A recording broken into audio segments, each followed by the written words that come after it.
गुनाह की तूने सजा, चाबुक की मार से कुछ ना दिया मैंने, कुछ ना दिया बदले में प्यार के।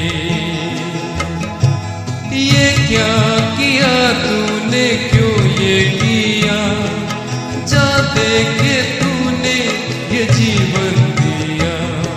ये क्या किया तूने, क्यों ये किया, जा दे के तूने ये जीवन दिया। परमेश्वर के धन्य नाम की महिमा हो। आज के आराधनात्मक मनन की ओर आप सभी का बड़े प्रेम के साथ स्वागत करता हूं। आइए आज के मनन के लिए हम सबके लिए बहुत ही परिचित एक भाग से 2 पदों को हम पढ़ेंगे। यूहन्ना रचित सुसमाचार अध्याय 2 पद 6 और 7। वहां यहूदियों के शुद्ध करने की रीति के अनुसार पत्थर के 6 मटके धरे थे, जिनमें 2-2 3-3 मन समाता था। यीशु ने उनसे कहा, मटकों में पानी भर दो। उन्होंने उन्हें मुंह भर दिया।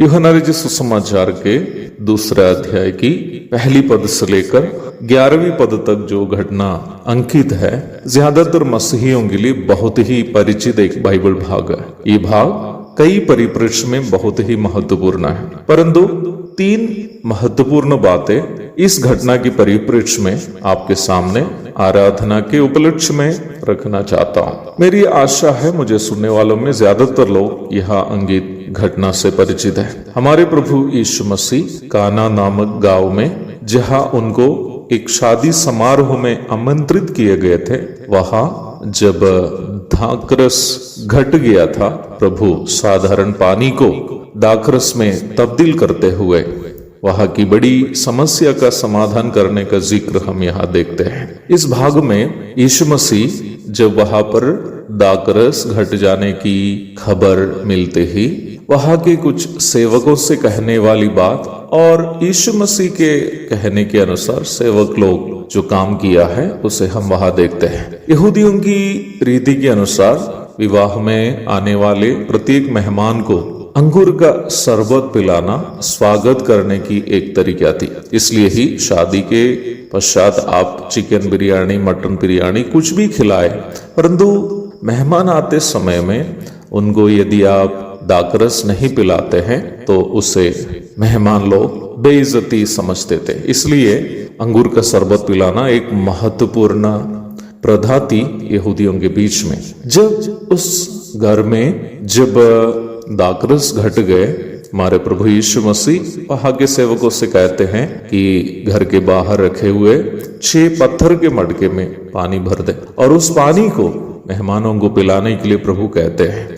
जैसे कि मैंने कहा, इस घटना कई परिप्रेक्ष्य में बहुत ही महत्वपूर्ण है। पहली बात, हमारे प्रभु यीशु मसीह संसार में आने के बाद सबसे पहले किया गया चमत्कार कार्य यही था। और वैसे ही हम देखते हैं प्रभु यीशु मसीह को मसीह के रूप में विश्वास करने हेतु शिष्यों के आंखों के सामने हुई एक पहला प्रमाण भी ये घटना थी। 2 अध्याय की 11वीं आयत में हम इस बात को देखते हैं। प्रभु की आराधना करने के उपलक्ष्य में जब हम देखते हैं, तीसरी बात अत्यधिक महत्वपूर्ण है। उस घर में प्रभु यदि चाहते तो बहुत ज्यादा सोने या चांदी या अन्य कीमती चीजों से बने हुए बर्तन प्रभु के लिए मिलते, जिस पर पानी डालकर मेहमानों को पिला सकते थे। लेकिन प्रभु यीशु मसीह जो है, घर के बाहर रखे हुए पत्थर के 6 मटकों में पानी भरने के लिए कहते हैं। और ये पत्थर के 6 मटके किस काम में आते थे, जो हम मरकुस रचित सुसमाचार अध्याय 7 की 3 और 4 पदों में देखते हैं। वहां पर हम इस प्रकार पढ़ते हैं, क्योंकि फरीसी और सभी यहूदी पूर्वजों की परंपरा पर चलते हैं और जब तक भली भांति हाथ नहीं धो लेते तब तक नहीं खाते, और बाजार से आकर जब तक स्नान नहीं कर लेते तब तक नहीं खाते। यहूदियों की एक रीति थी, जब भी बाहर से किसी घर की ओर आते हैं, बाहर अर्थात घर के बाहर रखे हुए पत्थर के मटकों में भरे पानी लेकर के हाथ पांव धोते हैं, उसके पश्चात ही वो घर के अंदर प्रवेश करते हैं। हम ये इस बात को यह समझ सकते हैं कि हाथ पांव धोने के लिए बाहर रखे हुए जो पानी भरा हुआ मटके थे, ये 6 पत्थर के मटके आशीष देने या परमेश्वर की किसी सेवा में सहभागी कराने हेतु किसी भी व्यक्ति को चुनने के पीछे परमेश्वर का मापदंड अथवा क्राइटेरिया को हम यहाँ देखते हैं। जैसे कि मैंने कहा, प्रभु चाहते तो बड़े कीमती चीजों से बने हुए बर्तनों को प्रभु पानी भरने के लिए इस्तेमाल कर सकता था, परंतु प्रभु यहाँ पर बिल्कुल साधारण या कहा जाए जो बड़े योग्यता नहीं रखते हैं ऐसे ही कुछ बर्तनों को चुनते हैं पानी भरने, और विशेषकर इस संसार में आने के बाद अपना पहला चमत्कार कार्य करने हेतु पत्थर के मटकों को प्रभु ने चुना है। हम जब बाइबल पढ़ते हैं, जैसे कि मैंने कहा, परमेश्वर अपने लिए किसी भी व्यक्ति को चुनने के जो मापदंड को, क्राइटेरिया को हम यहाँ देखते हैं। परमेश्वर का क्राइटेरिया, मापदंड क्या है? जो कुछ भी नहीं है, किसी प्रकार का योग्यता नहीं रखते हैं, दीन है, उसको प्रभु चुनते हैं ताकि अपनी महिमा उस अयोग्य के द्वारा, जो कुछ है भी नहीं है, उसके द्वारा दिखा सके। कभी कभी मैं इस प्रकार सोचता हूँ, प्रभु मेरे जैसे लोगों को कैसे चुन पाया कि हम उनकी आराधना करें इस संसार में। नहीं तो अपने देश में भी देखे कितने सारे श्रेष्ठ लोग होते थे, जवाहरलाल नेहरू और राजेंद्र प्रसाद, अंबेडकर, महात्मा गांधी आदि ऐसे ऐसे लोगों को प्रभु चुन लेते तो मैं सोचता हूँ हमारा भारत देश तो अभी एक मसीही देश बन जाते, क्योंकि इतने श्रेष्ठ लोग जिस सिद्धांत को मानते हैं, जिस प्रभु को मानते हैं, उनके पीछे चलने के लिए बहुत सारे लोग होते, फिर भी प्रभु मेरे जैसे साधारण लोगों को कैसे चुन पाए? उसके पीछे एक ही कारण है, हमारा योग्यता नहीं है हमें चुनने के लिए परमेश्वर की जो क्राइटेरिया, मापदंड। हमारा अयोग्यता ही परमेश्वर के लिए वो मापदंड है जिसके कारण वो हमें चुना है। कुरिन्थियों की पहली पत्री 1 अध्याय की 26 से 29 तक भाग में हम इस बात को स्पष्ट रूप में देखते भी है।